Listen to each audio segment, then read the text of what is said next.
Welcome to Coffee to Go, where we center ourselves in the seasons, scriptures, and holy days of the Christian tradition. I'm Karin Peter, and I'm here with Blake Smith, and we welcome you on this journey. So where is Jesus this week, and where are we this week traveling with Jesus? So we are in Caesarea Philippi. I think that's the correct way of saying that. And that is located in, and this surprised me, it's located in a really lush area. There's a lot of vegetation. It's at the base of a mountain near a major freshwater spring that fed the Jordan River. So when I think of kind of the Holy Land, I don't think of lush and green and that kind of thing, but this was that kind of an area, not the kind of dry, arid images that normally come to mind. And Caesarea Philippi was a city that was built by King Herod's son, Philip, hence the name. And it was meant to be a capital or center to kind of be the place that represented the imperial power of Rome in this area.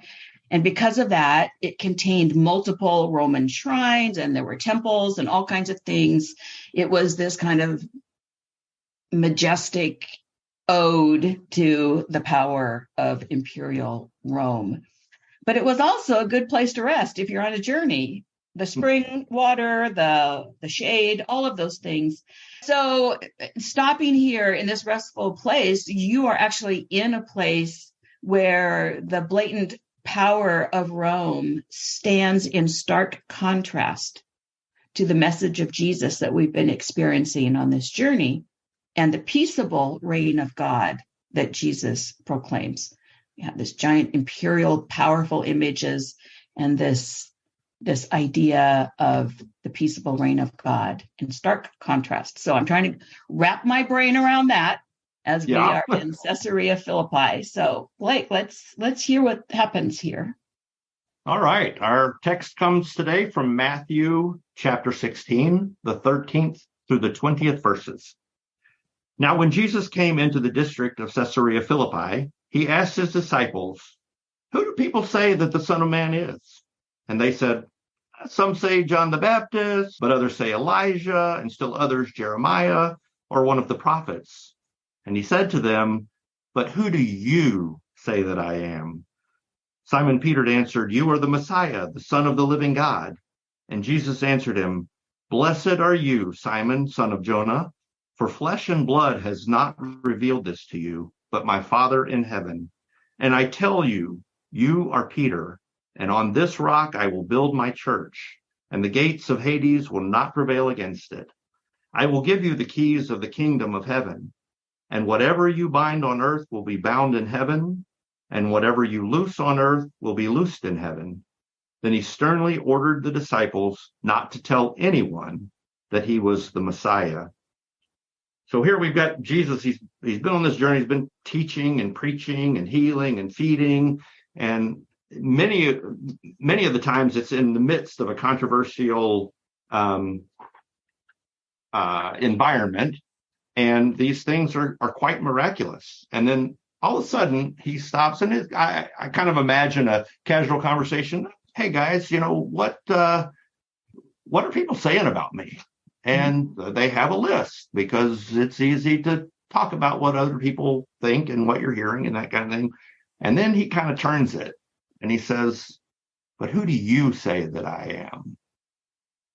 I find myself, when I think about this deeply, I think about where I have been oftentimes as a minister in the church and teaching a class or that kind of thing, and I try always to represent Community of Christ believes blah, blah, blah, and here's what it says. And I say that. And then every once in a while, now sometimes I'll offer, now I would say this, but I want you to know that this is the Community of Christ general belief here. But sometimes somebody will say, "Okay, that's what Community of Christ believes, but what do you believe?" And I'm like, it's not that I don't know, it's whether or not I want to speak it. Because have I really thought about it? Because I spend so much time thinking about what I've heard and what I'm teaching and telling.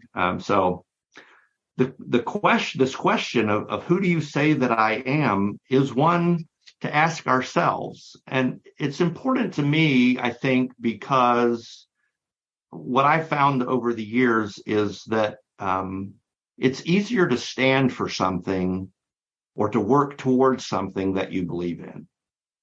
So if you're going through the motions, and I think a lot of times, and I've even been there, we go to church because that's what we do on Sunday mornings. We don't think about it a lot. We hear the sermon. There might be something that really catches our attention, or there may not. We might like the hymns, but we don't really think about even the hymns that we sing. I mean, sometimes we sing hymns that are saying, God, send me where you want me to go. But do we really mean that, or are we just singing that? And so it's important for us to have this gut check. It's important for us, on occasion at least, to stop and say, what is it? Who is it that you say that I am? And because on that, we can build a foundation. We can be willing to endure the persecution and the rejection and frustrations of not having enough people, or the hard work that we have to do to keep the ministry going. So those are kind of important to me. I read this sometimes, and I know that the commentaries very clearly talk about Peter being the rock. But I also read in this, because of my personal experience, that when Jesus said, and on this rock, that it has as much to do with this revelation, this understanding, this coming to a realization of who God is, that gives Peter and the disciples and us that strong foundation on which to continue building our faith and offering ministry. So, Blake, I'm listening to how you describe that, and I'm thinking about how I've seen Jesus at different periods in my life. So as a kid, I understood Jesus very differently than I did as a young adult, and again, very differently than I do now as a older adult, but a seasoned adult. There you go. But and so we forget that too, that our understanding and our relationship with the divine changes in our life, and so who we say Jesus is changes in our life. Because if you ask me when I was a kid, Jesus was a lot like Santa Claus, because that's who you prayed to when you wanted something. And so I think about that. I think about being taught to pray in Jesus' name and what that really means. When you pray in someone's name, when you take someone's name on you. So yeah, it has changed in my life, and I assume it's changed for others in their life as well. Yeah, I think that's probably the case for many. So, because in this particular passage right here in Caesarea Philippi, two things are colliding: right belief, who do you say that I am, and right practice. How do you live that out? How do you behave in contrast to this Roman power that you talked about? So it's important for us to ask those questions, and so the questions for this week are really, just carry on from that. We ask, who is Jesus to me? And I would add the word today. Yeah. Who is Jesus to me today? How has that changed for me in my journey? And what does that mean? What's caused those changes? To think about what's brought about those changes, and what are those changes? And what does following Jesus look like in my current understanding of who Jesus is? Because that too might change. And then I guess we probably have to ask the question, why does this matter? Because if it doesn't matter, we don't ask the questions, right? So why does this matter to me? How does this help me to build that firm foundation that we talked about? Yeah, that rock, have that personal experience.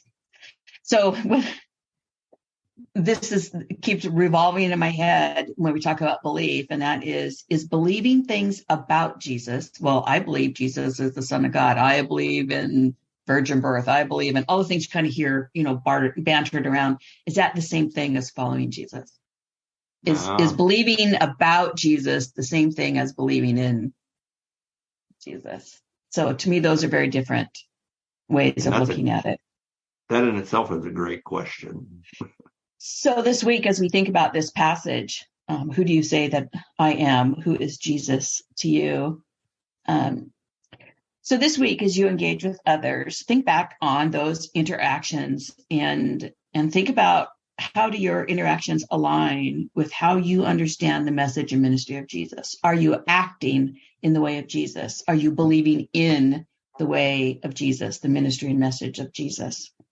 And what does that say to you about your own beliefs and your own practices? So is it one thing to say, I believe in Jesus, or am I actually behaving in a manner that says I live that I believe in Jesus? So think about that this week. And just kind of reflect on where you are and who Jesus is to you. So, a blessing, Blake? Yes, I have a blessing, and it is a very concise blessing. So I would say to all of our listeners, listen carefully, don't blink, you might miss it. It comes from Meta Herrick Carlson, and it's this. Remember that the world needs you to be honest and brave, not right. Right is overrated. All right. So another great time of conversation, Karin. Thanks for that. And thank you to all of our listeners for joining us here today on Coffee to Go. We invite you to join us here again for the next episode of Coffee to Go, where we explore the next part of our journey through the liturgical seasons and holy days of the Christian tradition.